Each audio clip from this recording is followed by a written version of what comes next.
Sejam todos muito bem-vindos a mais um Economia Dia a Dia, que é um programa do Sindicato dos Economistas de São Paulo em parceria com o Corecon, temporada 2025, hoje gravando numa fria tarde de julho aqui em São Paulo e recebendo dois convidados ilustres para falar sobre reestruturação de dívidas e seus caminhos. Hoje eu recebo Ivan Vitali Júnior e Pedro Afonso Gomes, que é nosso parceiro de longa data. Senhores, obrigado por ter aceitado conosco, obrigado por ter aceitado o desafio de sair de casa nesse frio de 10 graus para conversar sobre reestruturação de dívidas.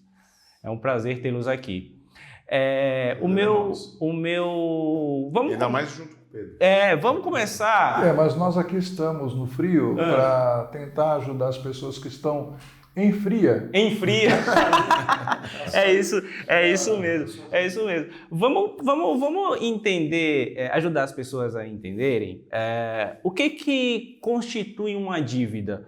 Porque a forma como o crédito é dado aqui para a população de uma forma geral, e aí, tanto empresas quanto pessoas físicas, estimula a aquisição de recursos no mercado a taxas de juros nem sempre tão atrativas assim. Mas a gente aqui tem muito parcelamento, tem muito financiamento, tem um acesso fácil ao crédito. E nem todo dívida de crédito que você contrai é necessariamente uma dívida ruim. Eu queria que vocês explicassem para as pessoas, primeiro para a gente partir desse ponto, o que é uma dívida, para a gente depois partir. A que momento isso pode se tornar um problema e quais os caminhos para a gente se escapar dessa fria, como disse o professor Pedro.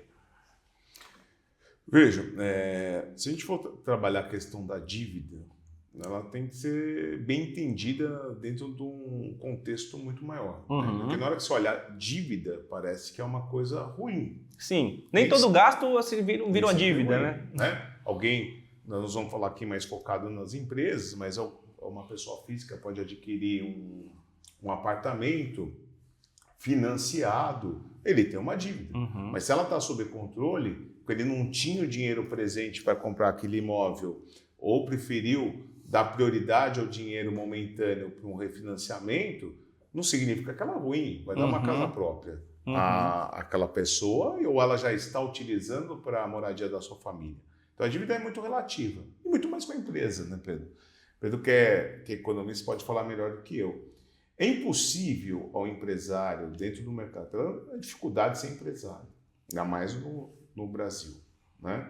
Não é o complexo dos vira-latas, mas aqui realmente é complexo. Nosso sistema tributário, a nossa justiça trabalhista e todo o mecanismo, às vezes, de insegurança, propriamente jurídica e econômica que gera no país.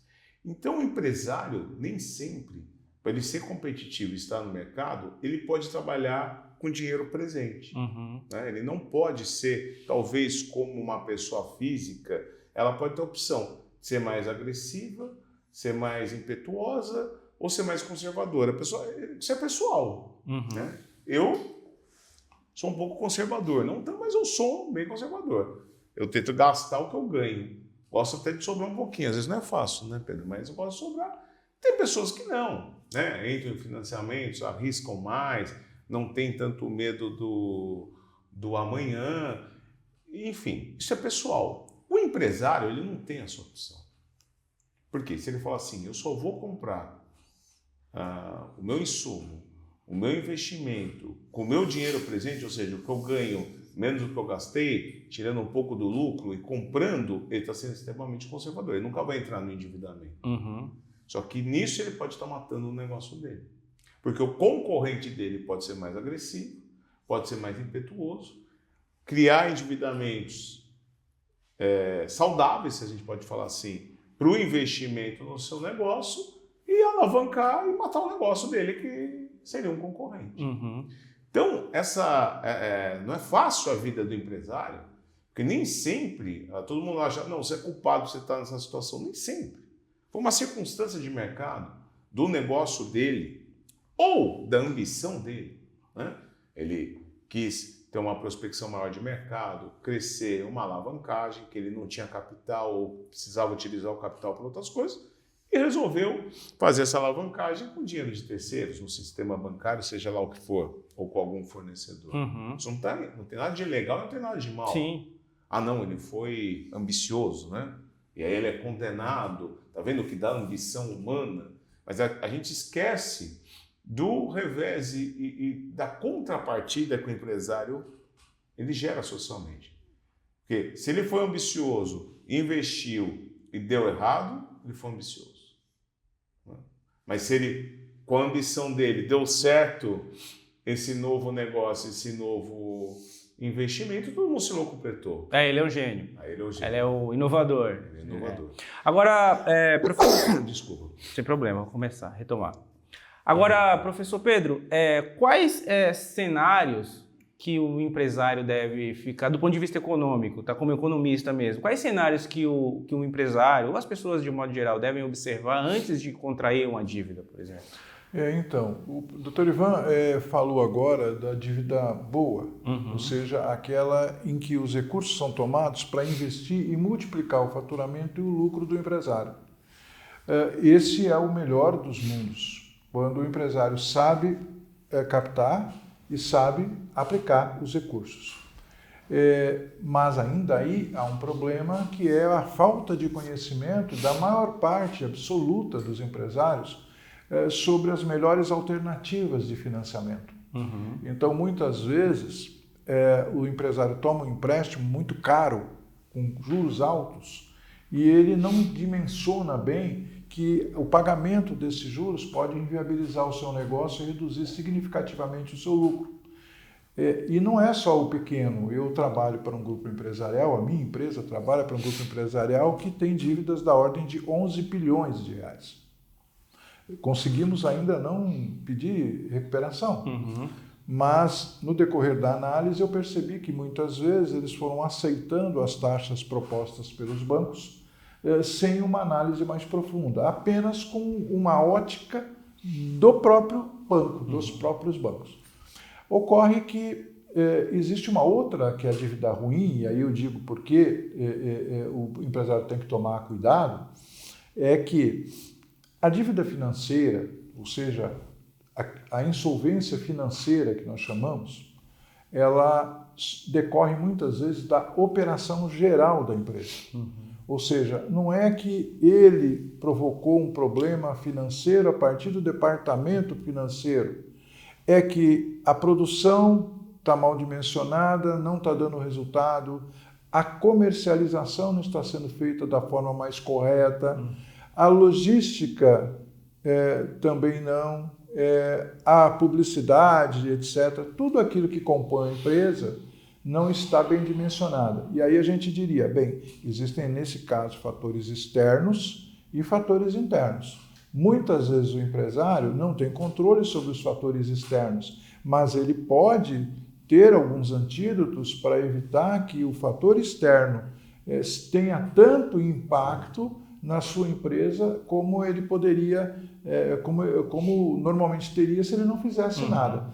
Então, esses cuidados, nós temos que entender que, por exemplo, das milhões de empresas brasileiras, acho que 4 ou 5 milhões, a gente pode considerar que boa parte é pequena e média, que são originárias do quê? Do empreendedorismo de profissionais que antes eram bons engenheiros, bons técnicos, mas não têm a facilidade de gerenciar a empresa. Então, essa carência gerencial, essa visão econômica e financeira que não está, pode provocar o endividamento.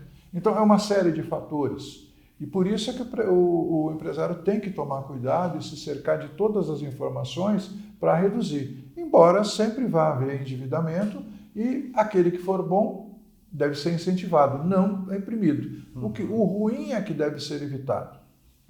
Ivan, há uns anos, eu ouvindo a entrevista, quando teve uma situação envolvendo uma grande empresa, um grande empresário brasileiro que teve um revés nos seus investimentos, eu ouvi uma fala que me chamou muito a atenção, que fica na minha memória. Eu vou pedir perdão por não poder acreditar aqui a quem foi que fez a análise, porque realmente faz muito tempo, mas a análise era mais ou menos assim. E aí, pegando um gancho do que o professor Pedro falou em relação a grandes e pequenas empresas. Quando você é uma pequena e média empresa e você tem uma dívida com um banco, sei lá, de 50 mil, 100 mil reais, o interesse de pagar essa dívida parte de você enquanto pequeno e médio empresário por causa dos juros e etc, etc. Quando você é um mega empresário, que você deve milhões e milhões e milhões, o interesse que você paga essa dívida passa a ser do banco, porque o prejuízo para o banco é um prejuízo muito grande. Daí as facilidades de recuperação judicial e outros mecanismos que até o próprio governo incentiva para que essas grandes empresas não quebrem, porque tem toda uma cadeia produtiva envolvida quando a gente está falando disso. E aí vem a minha pergunta: existem também dívidas boas e dívidas ruins para esses grandes empresários que geralmente têm acesso a grande financiamento, fazem dívidas com valores milionários, às vezes bilionários? Também tem endividamentos bons e endividamentos ruins para essas empresas? Eu entendo, não sei se o Pedro vai concordar comigo, vejo uma coisa engraçada aqui da entrevista. Até agora, a gente vai falar de reestruturação, vamos falar da 11.101 de 2005, mas até agora nós estamos falando de economia. Sim. Né? Eu não sou um grande especialista como o professor Pedro. Mas a tônica, o que manda sempre é o econômico. O que o Pedro falou, às vezes, dessa previsibilidade, desse planejamento, dessa análise mais acurada do crédito, se é que é possível, porque às vezes as decisões não conseguem ter a depuração que o empresário precisa, ela precisa ser tomada rápida, e às vezes se tomam decisões erradas. Esse paradigma do pequeno e do grande, por incrível que pareça, é quase a mesma coisa. É quase a mesma coisa. Porque talvez o grande tivesse mais estrutura e mais back-office humano para uma análise e um planejamento maior. Sim. Né? Porque também quanto maior... Esse grande é muito relativo, porque quanto maior a perspectiva de lucro, maior o tombo em relação ao pequeno. Então, antes de chegar no jurídico, vocês vão ver, quem dá a tônica, por isso que é ótimo a gente estar aqui na economia dia a dia, quem dá a tônica de uma reestruturação de dívida, por incrível que pareça, não é o jurídico numa recuperação ou não. Ela vai ser uma das saídas que vai ser analisada talvez pelo advogado. Mas a solução primeira, e da onde vai sair a solução jurídica, é econômica. É econômica. Então, o advogado da área falimentar, de insolvência e de recuperação, não, só entendo de direito, só entendo da 11.101, não entendo de economia, não vai ter sucesso numa reestruturação da dívida. Se ele não entender quem é o seu cliente, qual o mercado do seu cliente, ele não é um consultor de empresa, ele tem que entender qual o seu cliente, qual o mercado do seu cliente, por que ele chegou nessa situação. E começando, que foi um briefing que a gente fez, da viabilidade do negócio. Porque se o negócio é inviável, não existe reestruturação de dívidas, é impossível. E não tem por que ser feito. A empresa tem que ser liquidada, porque ela é inviável. Então a primeira premissa é econômica, viável ou inviável. Da viabilidade, vai falar, por que hoje ele está com problema? Por um cálculo errado do seu endividamento, por N circunstâncias, externas, internas, de análise errada do crédito, que aquele crédito, que a princípio era para ser uma causa boa, se tornou uma asfixia dentro do fluxo de caixa da empresa. E hoje o negócio está, vamos falar assim, no vermelho, por causa do custo do endividamento. Mas como eu sempre falo, Pedro, e brinco, e falo isso dos clientes, eu falo, primeira coisa que tem que entender, se eu fosse um mago, que eu não sou, obviamente, mas se eu fosse um mago, que amanhã você entra lá no seu gerenciamento, no seu software, no seu financeiro, e a sua dívida sumiu, bancária, seja ela o que for. O seu negócio está no azul? Não está. Então ele está mostrando uma inviabilidade. Não sei se é momentânea, futura, mas aí acende mais ainda o sinal vermelho. Não. Ele começa a entrar num break-even, até numa EBIT, até numa lucratividade. Se eu falar algum termo errado econômico, você me dá um toque aqui. Tá? Começa a entrar numa viabilidade econômica. E por que não está? Pelo custo do meu endividamento. Por N circunstâncias. Pode ter aumentado o trabalhista, o tributário e principalmente o financeiro. Então, aí que começa a reestruturação. Né? Que é a inversão da lógica. Né? Qual é a lógica?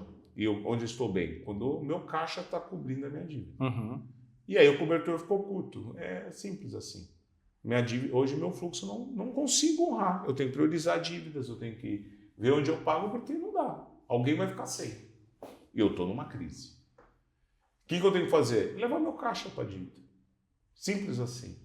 Podendo ter alguns catalisadores que a gente pode falar, né? Hoje um DIP, quer dizer, alguém aportando capital na minha empresa que ela está dependente, que é um mecanismo hoje utilizado, ou eu vou vender uma UPI, que é uma unidade produtiva isolada, em vez de estar liquidando os meus bens de uma forma ruim, que através de leilões judiciais por penhoras eu posso otimizar esses meus ativos até para o pagamento dos meus credores, mas no fundo é o meu caixa. Ele que vai comandar o pagamento da minha dívida. Eu tenho também uma frase que eu falo assim: dívida bem negociada é dívida paga.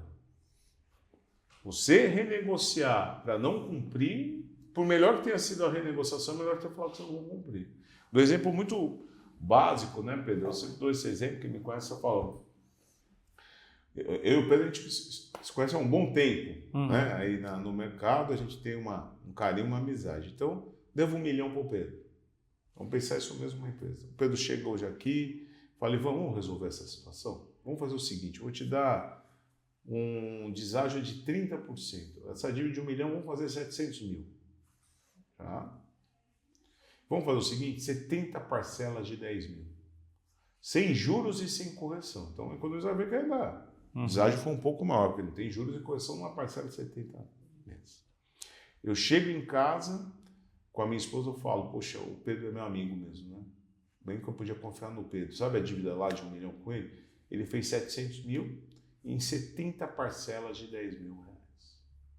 Ninguém pode falar que não foi uma boa negociação. Só que minha esposa pode me responder e falar o seguinte: e quem disse que nós temos aqui no nosso orçamento doméstico 10 mil por mês para pagar o Pedro? Então, na hora que eu aceito esse acordo do Pedro, pago a primeira com sacrifício, a segunda, sei lá, como pedindo empréstimo, e deixo de pagar a terceira, que eu não vou aguentar, né? O Pedro vai se estressar muito mais do que ele estava estressado comigo. Fala: pô, fiz de tudo, tentei te ajudar, tentei parcelar, e você não cumpriu. Mas não é que eu cumpri, eu não podia ter aceito esse acordo. Eu tinha que ter mostrado para o Pedro: eu não consigo pagar 10 mil por N circunstâncias. Né? Então, é o meu caixa. Agora, nessa simplicidade, levo o meu caixa, otimização dos meus ativos para o pagamento da minha dívida, nem sempre o credor vai falar: entendi, é só isso que você pode pagar, é desse bem que você vai valorizar, eu vou ter que fazer um sacrifício aqui para poder receber da melhor forma, e seguimos juntos, porque é uma empresa viável e pode seguir. Ninguém aceita, muito menos um sistema financeiro. Né? Ele tem os seus padrões.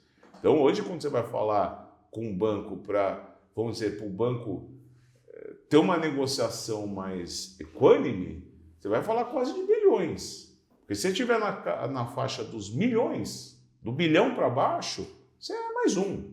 O banco, para o sistema financeiro, e assim tem que ser, né? Graças a Deus.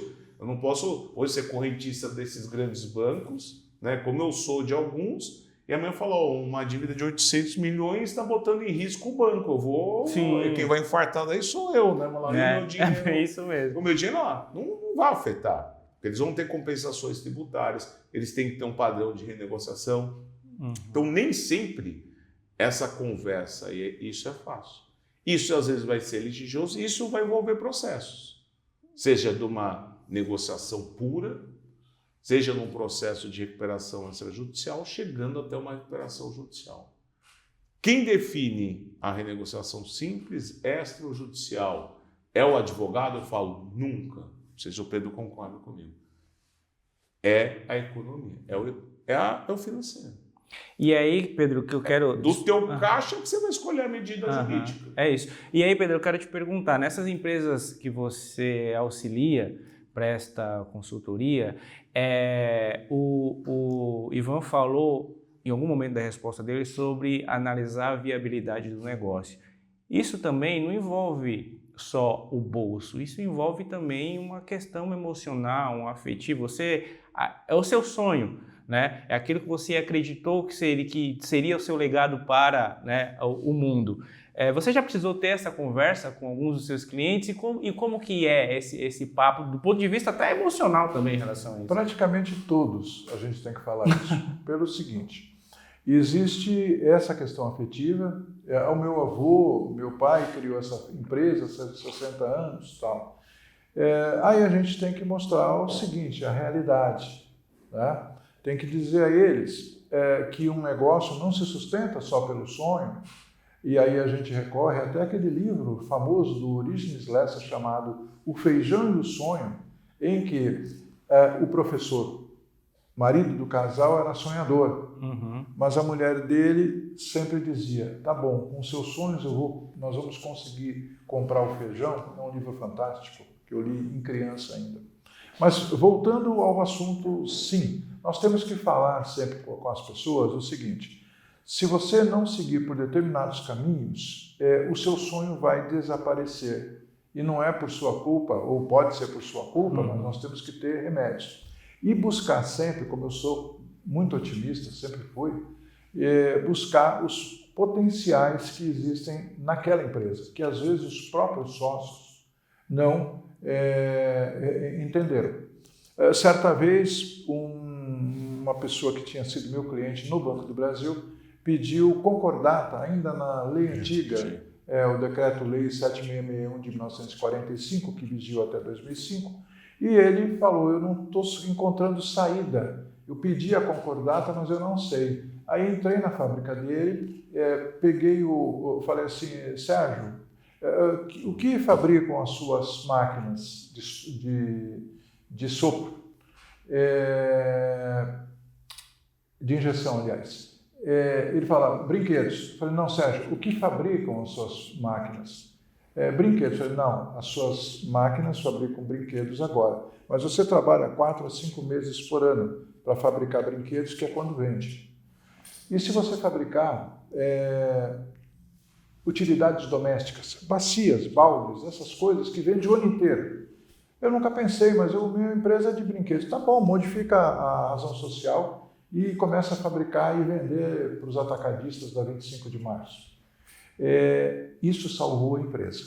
Depois de uns 20 anos, eu encontrei na feira da Brinque, da Associação Brasileira de Brinquedos, e ele com uma enorme delegação de funcionários falou assim, este aqui é o meu gerente geral de brinquedos e este aqui é o meu gerente geral de utilidades domésticas. Olha só. A minha empresa sobreviveu porque você deu essa sugestão. Eu também tenho vários outros exemplos, não vou gastar aqui o tempo dizendo, de quando a gente vê a potencialidade. Eu acho, por exemplo, que a maior parte das empresas, isso não é explorado nem nos processos de recuperação, que é o potencial dos ativos intangíveis, imateriais, incorpóreos.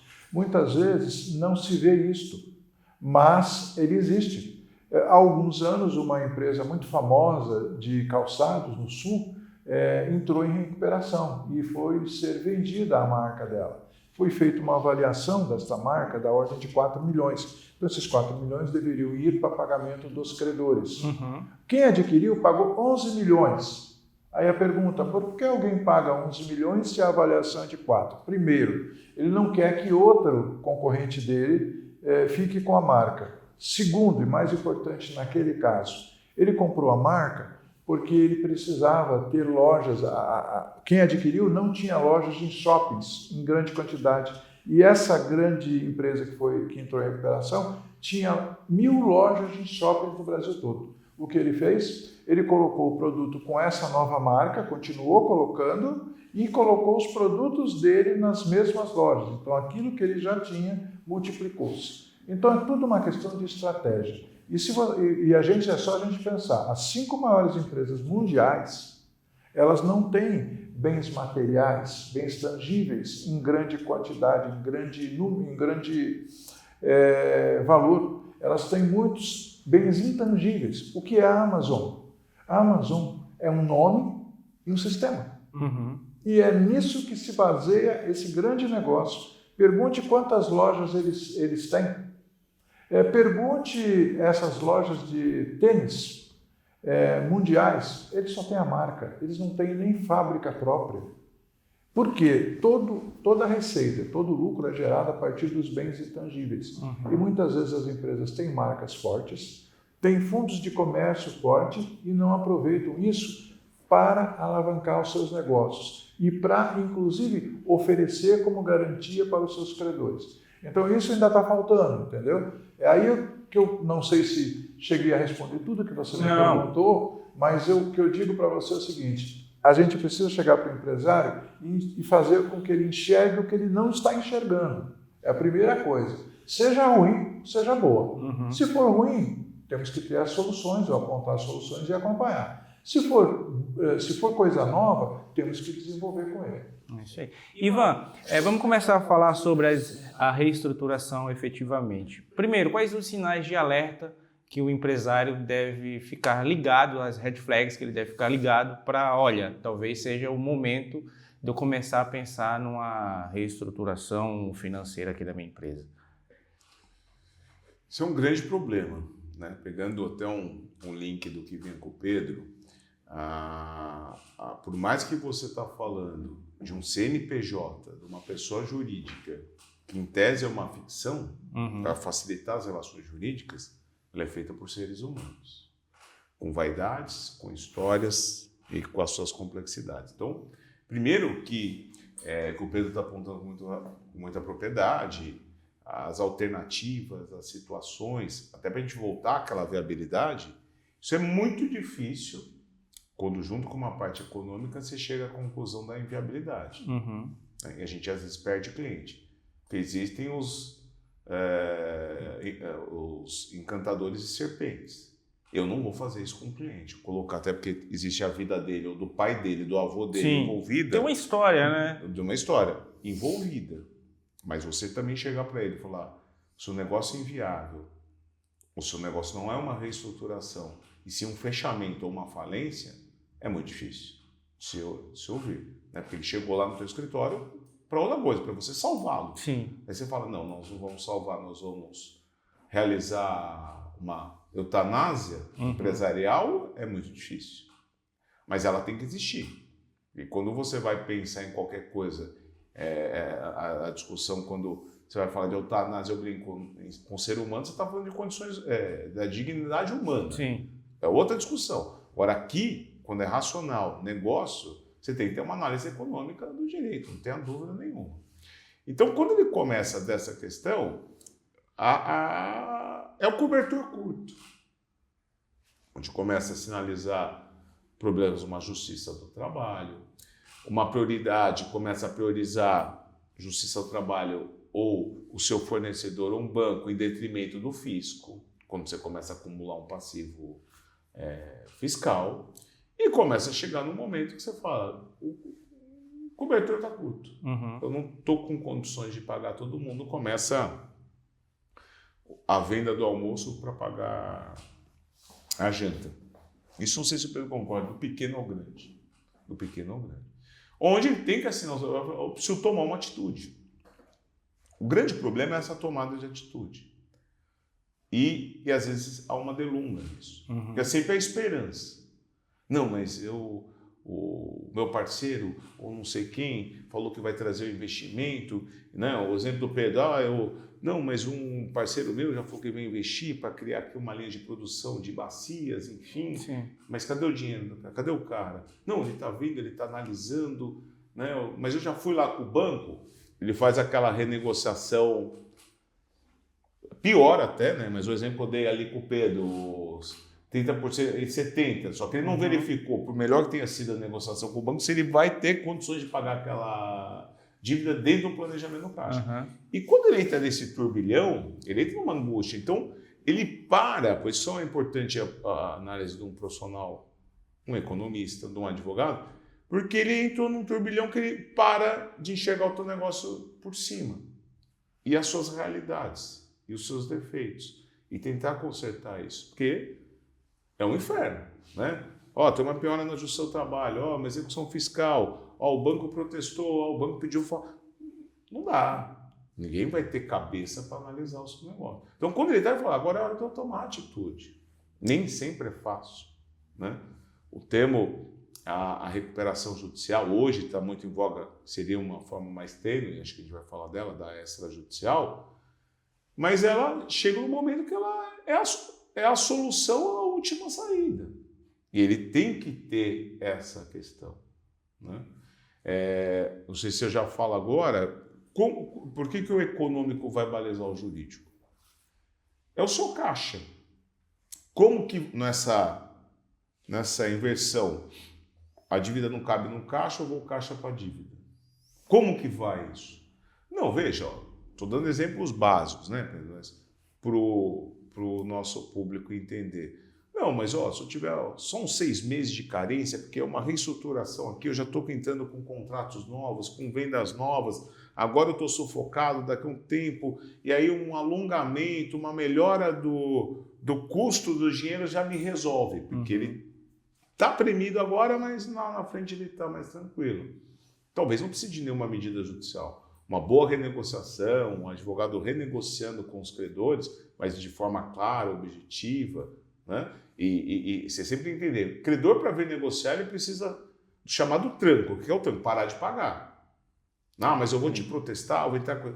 Proteste e entre com a execução, senão ele não vem para a negociação, né? Ele fica numa situação muito cômoda. O meu caixa, não dá para fazer isso, eu preciso de uma coisa maior, né? Eu preciso de um alongamento aí de 6, 7 anos, um deságio indireto, porque eu vou mudar o índice de correção, isso até de uma forma retroativa, a minha dívida, isso automaticamente dá um deságio, mas não um deságio real, né? Eu preciso de mais um tempo, enfim. Você pode pensar numa recuperação extrajudicial, né? Não, eu preciso aí de 1, 2 anos de carência, equacionar meu trabalhista, eu preciso de 10, 12 anos, estou dando de forma exemplificativa, isso vai ter uma variável, o Pedro sabe disso, enorme, né? Preciso de 10, 12 anos, eu preciso entrar na carga, eu preciso de um deságio, de 40, 50, dependendo até mais. Eu tenho que ir para uma recuperação judicial, não vou ter outro caminho. Por quê? Por que não há, é isso que eu falo, é econômico que não é. Por que não há esta e a judicial? Porque vai ser impossível dentro de um sistema, pelo menos eu acho. Se alguém aqui fizer isso, me procure para ir para o meu escritório, Pedro, eu sempre brinco. Porque se alguém conseguir, de uma forma negocial, chegar a um acordo desse nível, né? 12 anos, 10 anos, com deságio numa negociação que não seja através de uma recuperação judicial, é o mago da negociação. Nenhum credor aceita isso se não tem a circunstância do protesto em que pode se socorrer, que a recuperação judicial dá certo, ocorre o sistema falimentar. Então é onde ou as partes se compõem para um bem maior que a preservação da empresa e a recuperação não é do crédito dado, do prejuízo menor que será sofrido com vamos dizer assim, uma meia-culpa do devedor e também com um sacrifício dele, não se chega a essa composição. Então é esse momento que se aparece a alternativa.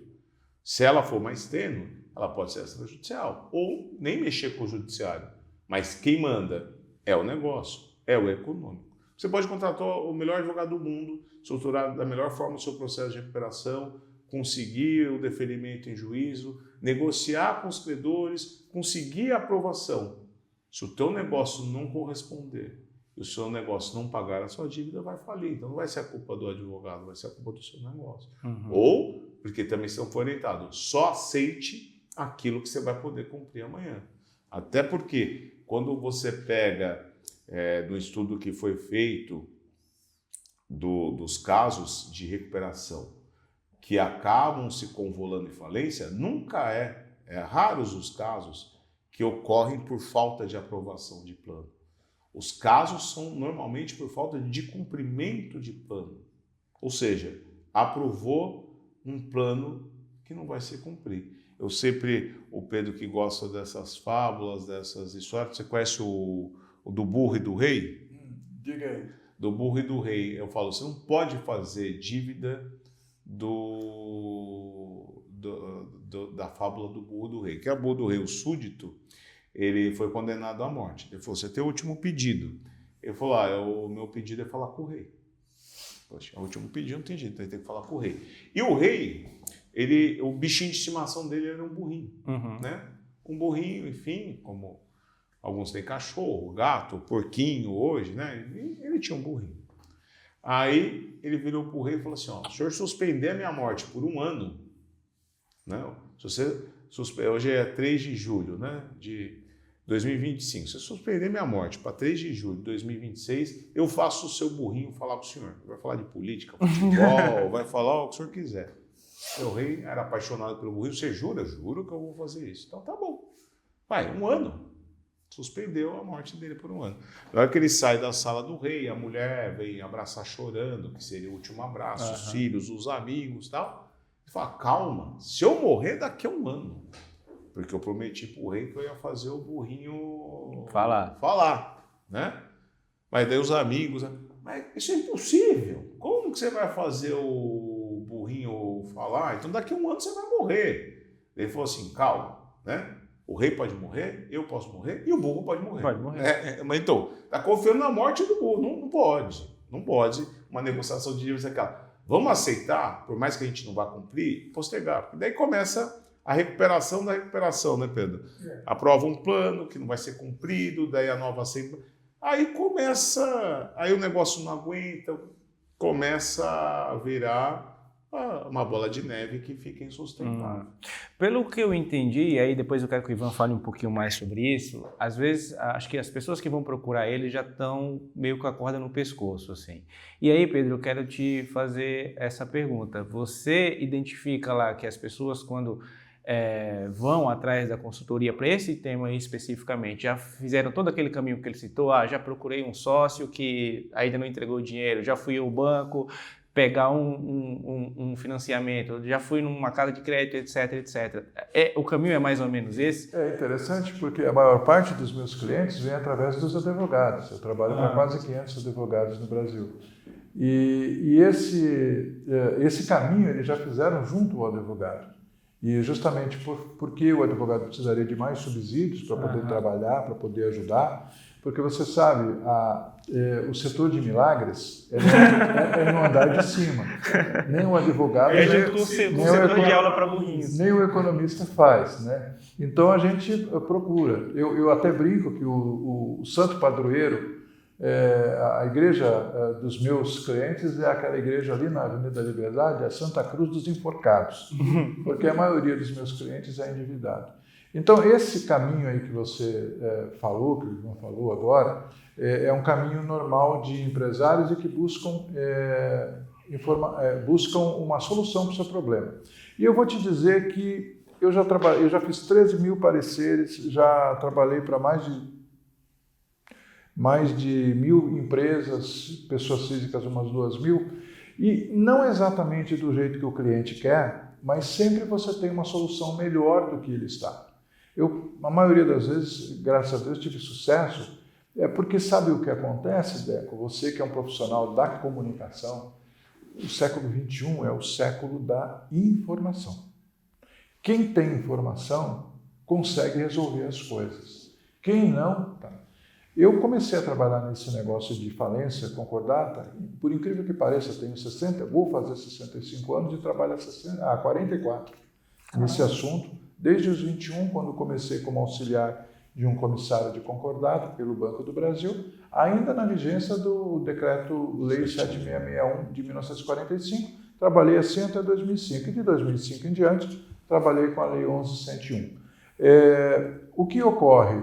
Na verdade, a gente tem que ser realista com o cliente e com o advogado e buscar todas as soluções possíveis.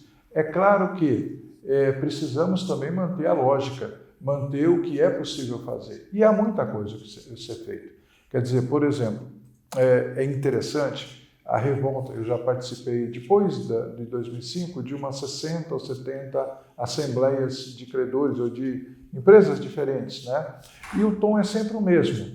O tom é o de revolta, porque todos os credores acharam-se enganados pela empresa. Na verdade, no Brasil não tem um sistema de crédito muito confiável. O sistema financeiro, ele tem lá um mecanismo chamado central de risco. Sim. Então, todas as operações acima de R$10 mil, elas são obrigatoriamente registradas nesse sistema. Isso, teoricamente, daria uma limitação de endividamento global por cliente. Uhum. Então, você teria ali uma informação. Mas os bancos ultrapassam aquilo direto. Olha, falando de um caso público, Americanas, nós temos ali, dos 43 bilhões de dívida, 19 bilhões são com bancos. Aí você fica imaginando uma contabilidade fraudada vários anos seguidos e os bancos continuaram emprestando para essa empresa. Tem alguma coisa errada nesse sistema de crédito. Quanto mais você falaria do crédito privado, do crédito das pessoas jurídicas para as pessoas jurídicas, do fornecedor para o cliente, não tem controle. Existe, infelizmente, eu não vou dizer o nome da entidade, que dá um limite de crédito para o cliente totalmente furado. Não tem nenhum sentido aquele valor de crédito e as pessoas acreditam, consultam a essa entidade e ele dá um limite. Tá. Só que o problema não é o limite individual, o problema é o limite coletivo. Quer dizer, ele dá aquele limite, aí o outro dá, se soma tudo, a empresa fica super endividada sem que o mercado, de um modo geral, só vai descobrir quando entrar com recuperação judicial. Eu e mais um colega economista, que também foi diretor aqui no sindicato, o Fernando Farignoli, fomos os responsáveis técnicos pela primeira revisão de plano de recuperação do Brasil. A lei é de 2005. Em 2011, nós propusemos essa revisão de plano de recuperação, que não existe na lei ainda, mas é admitida por vários juízes. Por quê? Porque quando foi feito o plano em 2008, as informações eram todas truncadas e a empresa não conseguiu pagar as 2 primeiras parcelas anuais que ela se comprometeu no plano. E aí nós, investigando um pouco, descobrimos o quê? Sem capital de giro e sem o ISO 9000, que é aquela certificação de qualidade, ela reduziu o seu faturamento e a sua lucratividade era nada.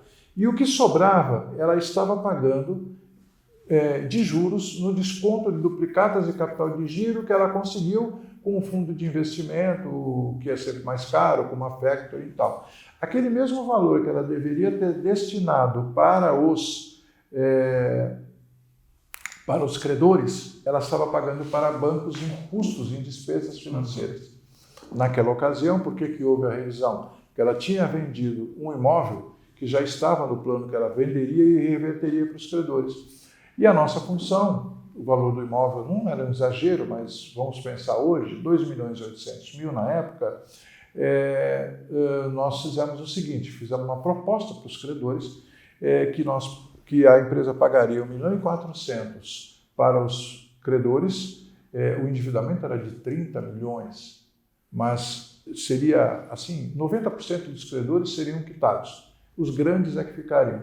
E 1.400.000 ficaria disponível para o capital de giro, de forma rotativa, ou seja, a empresa precisava de 500.000 no primeiro mês, 500.000 no segundo, 500.000 no terceiro. Como as duplicatas dele eram de 60 a 90 dias, quando ele precisasse, dali a 90 dias, quando entrasse aquela duplicata, cobrança simples, sem descontar, voltaria o capital de giro e foi assim que a empresa se recuperou. Porque aí nós contratamos o ISO 9000, ela multiplicou por 2 o faturamento dela e começou a se estruturar. O que faltou? Informação na hora de fazer o plano e esse otimismo exagerado sobre o que a empresa pode fazer dali por diante. Ela não podia pagar, ela tinha que regularizar a questão do custo financeiro para poder desembolsar. E foi assim. Então, o que eu digo é o seguinte, falta informação. Quem tem essa informação e pode fornecer, pode ser advogado, pode ser um economista, um outro profissional, ele deve contribuir para que a empresa continue, porque essa é a finalidade da Lei 11.101 e da Lei 14.112, que é o que? A manutenção da fonte produtiva, que vai gerar recursos para que ele pague, vai gerar empregos, vai gerar impostos e continuar a sociedade sobrevivendo em volta de empresas que são fundamentais. Ivan, Eu quero que você fale, você citou até no começo da conversa essa lei 11.101 e agora a 14.112, é isso? É uma reforma. Explica um pouquinho sobre isso, mas antes de você explicar, eu queria que você complementasse uma fala do Pedro. Quando ele citou o exemplo da Americanas, ele falou, os bancos continuaram emprestando. Mas será que os bancos não continuam emprestando porque no final do dia eles têm a certeza que eles vão receber esse dinheiro de volta por algum caminho? Seja através da recuperação da forma que foi feita, seja com a intervenção do Estado de alguma forma, porque por Estado não é interessante que uma empresa tão gigantesca quebre. Talvez seja por esse motivo que os bancos continuam emprestando? Mesmo se eu não pedisse para complementar a fala do Pedro, eu ia complementar que eu achei muito importante e pontuar duas coisas. Primeiro, né, você falou, passa no Pedro antes do advogado, no advogado antes do economista, assim.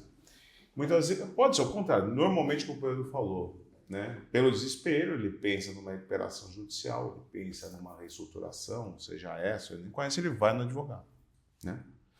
Aí quando começa a esquentar, por mais que a gente não seja economista, não tem o DNA, né, do Pedro, data de nascimento antiga aí que ele revelou, mas eu também trabalhei na 7661 de 45, fui síndico de massa falida, fui comissário de concordar, tentar entrar a 11.101 que traz a recuperação judicial. Ele vem e você fala, tá bom, então vamos negociar. O que eu falo para o credor? Fala lá, 10 anos, 50% de deságio, vamos falar, juro.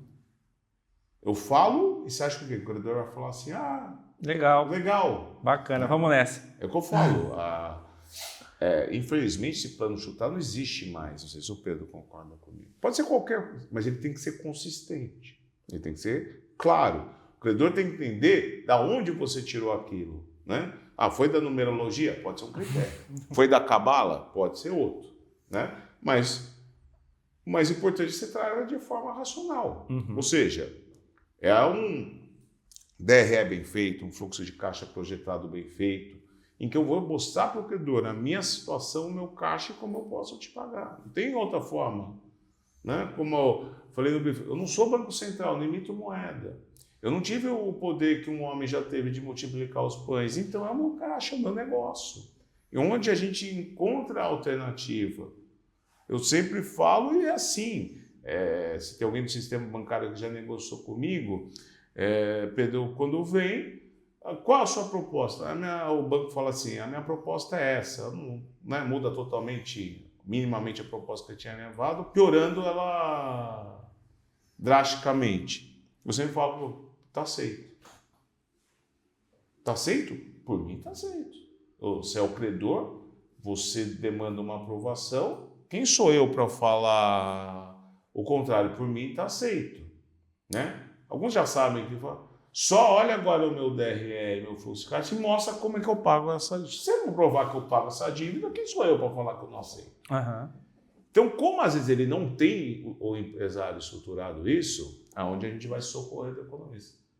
Ele é o meu elemento de negociação para eu convencer o credor a aceitar essa situação que eu estou propondo. Eu falo, não estou tirando do nada. Ele é o farol no meio do nevoeiro. Exatamente. Eu não estou querendo me locupletar em cima de você. É uma circunstância que passou. Por quê? Aí indo na outra linha do Pedro. Quando eu entro numa recuperação judicial, parece que ela foi inventada. Parece que o devedor nunca existiu, parece que os credores nunca existiram, e na hora que foi fazer a petição e a listagem dos credores, eu falo, parece que foi inventado. Coloca o banco tal, põe mais ou menos tanto, põe esse banco também. Não foi. Ninguém entrou naquela situação de inocente. Ninguém foi colocado uma arma na cabeça para conceder crédito. Por que concedeu? Por que não fez uma análise mais acurada? Ainda tentando responder a sua pergunta. Porque começam metas e prospecções, principalmente no financeiro, que acaba criando uma pressão. Você tem que bater meta, você tem que emprestar, você tem que não sei o quê. Enfim, aí nessa bate-meta o cara fala assim, mas como é que eu brinco, põe no papel de pão aí um DRE, me manda aqui que eu mando pro comitê e passa. Estou inventando, Pedro? Não. Aí ele entra em RJ, com as documentações contábeis reais. O que muito sistema financeiro vai falar? Fraudulenta. Por quê? Porque quando você me emprestou, você me mostrou isso, agora você está mostrando isso. Não, mas mas isso aqui não era oficial. Por que você não aceitou o não oficial para me emprestar? Agora você vai falar que você é inocente? Um banco com todo o back-office humano de profissionais caríssimos, formados nas melhores universidades, não poderiam ter tido uma análise mais acurada do crédito? Então, na hora que chegou naquela situação, desculpa, ninguém é inocente. Nem o empresário, porque ele também, às vezes, sou advogado de devedor, né? Nunca advogo para credor, mas como advogado de devedor, eles também têm a síndrome da inocência. Eles são... Todo mundo, a culpa daquilo é de todo mundo, menos é da Covid, é do Trump, é do Lula, é do Bolsonaro, seja lá que o raio comparta, mas não é minha, é dele também. E uma das coisas que a lei fala, a primeira coisa na petição inicial, quais são as causas concretas, porque é um direito do credor. Por que você chegou a essa situação? Foi fraude ou foi uma circunstância? Foi circunstância, mesmo com erros teus, aponte seus erros. Porque também você não sabe onde você errou, você nunca vai consertar o seu negócio. Isso é uma questão até jurídica. Colocar claro para todos sentarem. Então, quer dizer, por isso que a gente vai no economista, que ele precisa dar o discurso real para a gente, para o advogado. Então, por isso que o Pedro, porque sem isso não tem como. E entender que ninguém é inocente nessa história. Agora que, vamos dizer, todo mundo aprontou e arrumou essa confusão, vamos tentar todo mundo sentar junto e interagir e chegar na melhor solução? Só que aí ocorre um outro problema. O Pedro, que acompanha, não como advogado, mas sabe disso, que é hoje essa falta de cultura. Vamos sentar e resolver? De que forma? Empresa é viável ou é inviável? Ela é inviável. Então a gente não negocia. Não tem por que negociar. Tem planos de 2, 3, 4, 5, 6, 7, 8, 9... Você não vai cumprir. Então vamos parar por aqui. Ela é viável. Vamos sentar. E eu que tenho até às vezes um back-office humano, né, como instituição financeira, muito maior que o teu, e posso até entrar no teu negócio, entender, até fomentar, não. Ela virou o patinho feio. Então começa uma briga, que muitas vezes o sistema financeiro quer falar, quer saber? Quero me livrar dessa recuperação. Ceder meu crédito, ou arrumar uma confusão para me tirar dela, enfim. E o devedor premido, ele nem sempre vai fazer um plano condizente com essa realidade, porque ele vai ter que ter uma composição, que às vezes um crédito vai ficar mais caro por causa de cessões de crédito, e às vezes criando uma maioria impingindo um prejuízo a outra parte pela aprovação. Então isso é muito ruim hoje no sistema. Precisa ser mudado, né? Tem melhorado? Tem. Né? Eram bancos até estatais que eram irredutíveis a qualquer negociação. Hoje já tem os seus departamentos próprios de negociação, a mediação ganhou muita força. Tem tido hoje uma tendência a se sentar e resolver da melhor forma possível. Mas ainda não é o ideal, porque todo mundo se sente vítima da história, do devedor ao credor. E ali não tem ninguém vítima. Né? Eu brinco que é a confusão da escola. Né? Você chama a molecada, os meninos ou os meninos, na minha época, né? Eu gostava da minha diretora, a gente entrava na diretoria, ela falava, a última coisa que tem aqui é alguém inocente, então vamos... Põe todo mundo de castigo. Vamos todo mundo fazer a sua meia-culpa e resolver da melhor forma? É isso. Né? Explica a Lei 11.101 e 14.112, é isso mesmo? A 14.112 foram algumas mudanças, vou pontuar algumas aqui, porque a 11.101, quando ela vem em substituição ao antigo decreto 7661 de 45, existiam dois sistemas, o falimentar e o da concordata. A concordata era para renegociação de dívida, só que era um sistema muito ruim. Ele previa no máximo uma reestruturação de 2 anos para pagamento 100% da dívida, apenas com um índice diferente de correção, que claro que num sistema inflacionário tinha um ganho, mas mesmo com esse ganho você pagar em 2 anos era impossível. Então o que existia naquela época, a gente fala, não era um sistema de reestruturação, era um sistema quase hipócrita de solução de dívida. Solução de dívida não significa reestruturação. Por isso que hoje uma empresa inativa, ela não pode pedir uma recuperação, mesmo aceita pelos credores. Porque o Estado vai falar, ninguém vai fazer um sacrifício de alguém que não está dando nada em troca socialmente. Então, Então a concordata, como ela não tinha o cumprimento, não tinha as varas especializadas, a gente brincava que era a hipocrisia. O Pedro, eu acho que vai lembrar, né? Então eu devia, sei lá, 100 milhões. Né? No primeiro ano, tinha que pagar, era 1/3 e 2/3, né, Pedro? 40 e 60. 40 e 60, né? Então eu tinha que pagar 40 milhões no primeiro ano. Imagina, né? Por mais que fosse outra correção. A empresa ia a caixa para pagar 40% da sua dívida em um ano. Ela não ia ter. Então vamos pensar que ela tivesse que fazer um cheque de 40 milhões. Ela ia lá no Poder Judiciário e botava 400 mil, quiçá 40 mil, né? De depósito. Você não precisa chamar alguém que está se alfabetizando para falar se 40 milhões se equivalem a 400, não precisa chamar o Pedro e nenhum outro economista com o gabarito dele para falar se 400 mil representam 40 milhões. Mas o juiz ficava numa sinuca de bico, decreta a falência ou não decreta. Daí falava, diga a perícia. Da perícia, lógico, ela falava, né? 40 milhões não são 400 mil. Aí o devedor ia lá, botava mais 400 mil. Né? Daí diga a perícia. Isso às vezes ia ganhando tempo. Às vezes tinha juízes mais radicais que decretavam a falência, que ia ter uma variabilidade, que não tinha uma previsão tão grande pelo número de... que todos iam para a vara civil. Né? Mas nisso, às vezes, ele ganhava tempo e ia negociando com os credores. Ó, eu vou falir.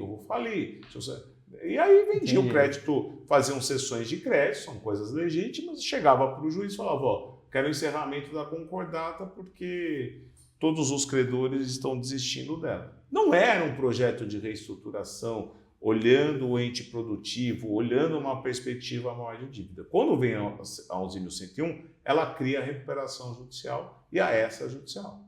A falência já existia, ela sempre vai existir. Falência nunca vai acabar. É um sistema muito lógico de execução coletiva. Então isso tinha na 7661 de 45, vem para 11.101 e é aperfeiçoada em alguns aspectos, a falência pelo menos foi com a 14.112. É sempre o quê? Como otimizar ao máximo a venda do ativo para pagar quanto antes o passivo. Porque prejuízo vai existir, mas o prejuízo vai ser menor, com uma maior agilidade do processo alimentar. Mas o importante é quando criou a recuperação judicial e extrajudicial. São processos mais amplos de reestruturação de dívida. Ou seja, não existe limite. O único limite é a legalidade. Se você propor alguma coisa que tenha legalidade, que seja permitido pelo direito, e os credores aprovarem o que você está propondo, o juiz vai homologar essa tua reestruturação. Foi essa, de uma forma não tão jurídica para explicar, por mais que os economistas tenham toda a formação aí, às vezes na área, para que entendam isso. Isso foi a mudança do paradigma. A judicial, o que ela se chama judicial? Que eu entro, apresento o plano em juízo e vou ter uma aprovação em juízo, ou seja, no decorrer de um processo. A chamada Assembleia Geral de Credores com um plano proposto em juízo. A extra, ela passa pelo crivo do judiciário. É que eu apresento um plano, né, fora do juízo, ainda não estou no processo. E se eu tiver aprovação, isso foi uma mudança da 14.112, uma aprovação de mais de 50%, eu submeto os demais às mesmas condições que eu aprovei com esses 50%, não preciso da anuência deles. Ela tem uma vantagem, que eu posso escolher os credores, a judicial, todos os credores vão. A extra, não há uma convolução em falência se ela não for homologada judicialmente. A judicial, ouvida ou morte, ou se aprova o plano, se decreta a falência. Uma não há um envolvimento do chamado administrador judicial, ou, no primeiro momento, uma perícia só para verificação dos créditos, precisa ter um acompanhamento do cumprimento do plano, coisa que vai ter na judicial. E basicamente são essas diferentes. Claro que um plano numa extra ele vai ser muito mais tênue do que na judicial. Quando eu vou, então eu prefiro ir para a extra. Depende do que o seu plano econômico vai falar. Se você suporta essa ou se você vai ter que ir para uma judicial. É isso. Não sei se o leigo está sendo Não, explicou sim. Pedro, eu sou corintiano. Vou jogar essa informação aí. Pode ser. Vou jogar essa informação aí para as pessoas. Pedro também Desculpa. Pedro também Eu sou corintiano e isso mostra o surgimento acentuado de cabelos brancos na minha cabeça ao longo das últimas 2 temporadas. Quem acompanha o programa sabe. E por que eu estou te falando isso? Só brincando, viu? Eu só tenho rivalidade futebolística, porque se o Corinthians quiser me contratar como profissional, olha no aí, escritório não tem partido e nem time de futebol. Então, mas veja bem... Apesar que existem vários corintianos falencistas espetaculares que vão ser preteridos. Você vai entender por que eu fiz essa citação. Eu, como todo corintiano, aprendemos recentemente um novo termo jurídico e econômico, que é o regime de centralização de dívidas. É por causa do montante absurdo de cobrança que chega para o meu time todos os dias. Eu queria que você explicasse, aí pega o gancho da resposta do Ivan, que eu acho que esse bate-bola de vocês está muito bacana, e explica para a gente como que você analisa e como que você escolhe qual a melhor opção quando vai prestar a sua consultoria para cada empresa. Se é uma ação judicial, um extrajudicial, se talvez uma mediação com todos os credores funcione melhor, ou um regime de centralização de dívidas como o nosso todo-poderoso Timão está precisando. Como que você faz essa avaliação e explica para as pessoas em qual situação cada uma dessas se encaixa? A primeira palavra, eu também como corintiano, tenho que dizer que o que é eterno não acaba. Não acaba. Então, eu não estou nem um pouco preocupado. Aliás, essa fórmula que o Corinthians encontrou para ir pagando a dívida, eu sugeri há alguns anos para o presidente anterior. Eu acho que ele não levou em consideração, depois acabou sendo dessa maneira. Porque com 30 milhões de torcedores no Brasil, pagar 2 bilhões, 1,5 bilhão não é tão difícil, né, ao longo do tempo. Mas vamos adiante a essa questão. Eu, particularmente, acho que, evidentemente, existem empresas inviáveis. Se a cabeça dura dos empresários mantiver-se dura. E eu digo isso porque há 20 anos, mais ou menos, eu assessorei uma empresa que fabricava, era a principal fornecedora de álbuns de fotografia. E eles queriam insistir nesse tema. Eu falei, acabou isso, meus amigos. Vamos mudar de ramo, ocupa essas máquinas com outras coisas. Eles quiseram continuar, eu deixei e nem quis assessorar. Mas existem outras formas, porque as empresas inviáveis, eu sempre fico com a dúvida, será que ela é definitivamente inviável ou ela só é inviável dentro do modelo em que ela está hoje? Dou um exemplo que não foi feito numa recuperação, nem numa reestruturação, nem numa concordata, de 1999. Eu fui procurado por uma empresa que tinha uma dívida com um fornecedor, o principal fornecedor dele, na época de aço, e era uma dívida de 30 milhões, era muita coisa em 1999. Isso significava alguma coisa como 25 milhões de dólares naquela ocasião. E ele estava desesperado, porque ele não tinha caixa para pagar essa dívida. Então, o que nós fizemos? Eu procurei, e aí eu trago uma outra informação que hoje está muito melhor, com a mundialização da economia, principalmente com as redes de informação tecnológica. Hoje você descobre os interessados em empresas no mundo inteiro. A gente não sabe, no Corecon nós fizemos uma entrevista com o responsável pela entrada de capitais produtivos do Banco Central, e ele nos dizia a respeito dos ingressos de recursos da China, só que não vem como chinês, vem via Luxemburgo e outros países. Eles não mandam como chinês, passa por outro lugar, a gente chega aqui e nem sabe que é chinês, mas é chinês. Bem, o que eu quero dizer? Depende do modelo de endividamento e do negócio, você consegue fazer que haja interesse e que a empresa continue. Esta empresa que tinha 30 milhões de dívida com o seu principal fornecedor, o que eu fiz? Estudei a empresa e fiz uma proposta que acabou sendo aceita pelo credor, que era o seguinte, que ele, como ele consumia muito, ele era muito significativo, esse devedor, a participação dele no faturamento do credor era muito alto, o credor não queria perdê-lo como cliente. O que nós fizemos? Dividimos essa dívida por 20 anos e com a condição de que o nosso cliente continuasse comprando dele o produto desde que a média de preço internacional fosse respeitada, ou seja, que esse credor mantivesse um preço compatível com a média de mercado. E todas as vezes que havia a compra, o meu cliente pagava à vista aquela compra e, ao final do faturamento, ele creditava mais 1% da dívida para se chegar num prazo de 20 anos com a dívida quitada. Era uma coisa assim. Organizada essa parte, aí a gente já tinha prospectado um investidor, na verdade nacional nesse caso. E esse investidor apareceu. Então ele apareceu e adquiriu o controle dessa empresa. Por que ele não apareceu antes? Porque se ele aparecesse antes, o credor não faria o acordo. Porque um novo dono que tenha recursos vai significar para o credor que ele tem condições de pagar. Nós não queríamos isso. E foi assim que foi resolvido. Então, você sabe o que eu acho que falta e eu não vou errar muito no número, viu? Sabe o que falta em 99% das empresas brasileiras, desde a pequena até a grande? Planejamento estratégico.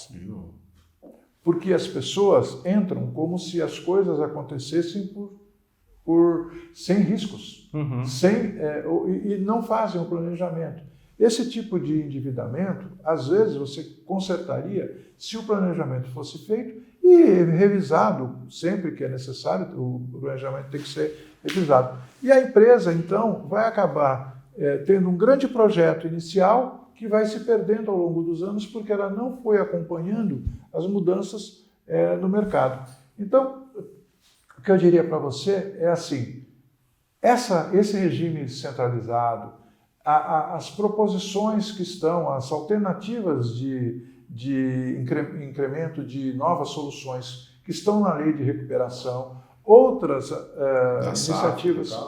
Da SAF. Da SAF, nas iniciativas que o próprio mercado vai criando, tudo isso que são construções para resolver os problemas de crise, e nós temos isso no mercado ampliando, isso favorece, pelo menos, não exatamente do jeito ideal que se pensaria uma empresa, mas uma sobrevivência, né? Eu ainda ontem falava para minha mãe, e agora como o Ivan mencionou uma fábula, o livro As Mil e Uma Noites, em que o rei casava com uma mulher, mas no dia seguinte ele a matava. E foi assim várias vezes, até que ele se encantou com a Sherazade. E a Sherazade, ardilosa, na noite de núpcias, contou uma história para ele. Só que não conseguia acabar a história, infelizmente você não vai saber o final, porque você vai me matar amanhã, não tem jeito. Não, fica mais uma noite. Na segunda noite, ela continuou contando a história e emendou com outra, que também não terminou, e o rei, todo empolgado, não, fica mais uma noite. Assim se passaram 1001 noites. Então, serve muito o exemplo para cá. Na verdade, a empresa é uma construção magnífica, que dá emprego, que gera recursos, impostos, renda, riqueza, não só para o empresário, mas também para todos aqueles que estão envolvidos, mas é uma construção, ou aliás, uma entidade difícil de se dirigir, muito difícil. Então, o empresário tem que ter criatividade, tem que ter conhecimento, tem que ter experiência para isto, ou ser assessorado para chegar nisso. Então, o que a gente tem que deixar é que as coisas vão acontecendo e melhorando ao longo do tempo. É impossível você hoje ter uma empresa em dificuldade e amanhã ela está perfeitamente normal, a não ser que ela mude de dono e mesmo assim vai mudar tudo, porque não funcionou antes, porque vai funcionar depois, né?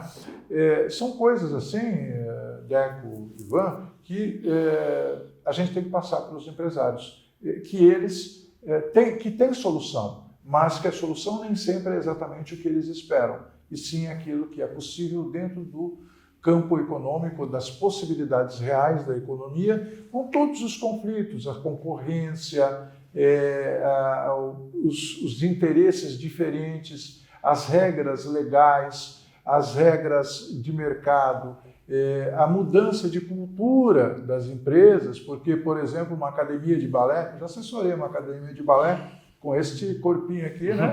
Mas empresa é tudo igual, que vivia, em certo momento, das alunas que entravam no balé com 6 anos e saíam com 14. Essas meninas dos anos 90 não tinham opções, mas nos anos 2000 e pouco, elas têm muitas opções para ocupar o tempo, não se interessam mais por balé. Qual foi a solução? Vamos mudar de foco de cliente. Vamos começar a trabalhar com os adultos que se interessam em balé, dança, etc., e com a terceira idade que precisa ocupar-se com arte e com exercício. E foi essa a solução para a empresa, porque ela fundada num tipo de cliente que não existe mais para ela, porque a cultura mudou, ela precisava mudar também. Assim que vai. É isso. Ivan, para a gente encerrar, eu quero te fazer a mesma pergunta. Como você avalia e indica para o cliente, para a pessoa que te procura, qual o melhor caminho para a solução do problema dela? Se é judicial, extrajudicial, se é uma centralização de dívidas? Conta um pouquinho para a gente sobre isso, para a gente poder encerrar nosso bate-papo. E o tempo que leva, né? Às vezes a pessoa tem curiosidade, tá, eu faço isso, mas isso vai demorar quanto tempo? O professor Pedro falou que demora, né? Não é comecei hoje e semana que vem já está resolvido. Não, quanto tempo esses processos demoram? De certa forma, a gente já respondeu isso, né? A solução, se é o que você me pergunta, qual vai ser, vem do econômico do negócio. Então, onde eu vou analisar se a negociação é mais radical, então nós vamos ter que partir para uma judicial, que nós vamos ter que botar as cartas na mesa de forma clara e decidir. Se ela for um pouco mais tênue, dependendo, mais setorizada a dívida, você pode partir para uma extrajudicial ou até pelo regime centralizado, que ele vai permitir que a execução, quando ele está numa situação de crise, o que a gente fala, a serra pelada é muito complicado. Todo mundo marretando para achar pepita de ouro. Muitas vezes isso ninguém acha, mata com a galinha dos ovos de ouro. Então, uma execução centralizada, às vezes, ela acaba sendo muito mais racional para a própria racionalização do bem em prol dos credores. Né? Falar assim, vai receber tudo, mas antes de receber algo do que nada. Sim. Porque se você ficar no risco de receber tudo sozinho, um pode chegar na frente do outro e daí você não receber nem parte, não receber nada. Isso é a lógica da recuperação do regime centralizado, que é uma judiação, né? Um clube como o Corinthians, ou mesmo o meu São Paulo, está com o endividamento que está. Né? Isso é clara e mais notória do que a má gestão. Porque só fazendo esse parênteses, né, que eu gosto também, como você, de falar muito de futebol, é impensável você pegar o São Paulo, o Corinthians são 40 milhões. De torcedores? Não, se não tomar cuidado, chega lá, de torcedor. 40 milhões? Não, queria nós, tá 40 milhões. Não, mas não é 30 milhões. 30 milhões que São Paulo deve estar com uns 15, 10, 30 milhões. Se a gente tivesse com 40 milhões de dívida, estamos sossegados. Se você pegar 1%, seja 25 milhões, se pegar 1%, que são 250 mil pessoas, chega para qualquer empresa, que é muito mais, acho que é mais do que isso. Mas vamos pensar o fanático, 1%, que é mais. Mas 250 mil, se você falar com qualquer empresa, tem 250 mil consumidores que são malucos pelo seu produto. Eu vou falar, não é possível, isso é um mercado, né? Imagina 250 mil pessoas acordando todo dia pensando na Vitalia Advogados. Eu vou falar, poxa, eu vou ficar trilhardado, né? Mas não existe. Imagina qualquer empresa, um tênis, um relógio, enfim. Então, é um grande negócio, foi mal gerido chegar nessa situação, que eu acredito ali foram orientados por excelentes profissionais, né, que bolaram a centralização das execuções. Então, isso vai variar muito. Negócio, dívida, mas é o econômico que manda.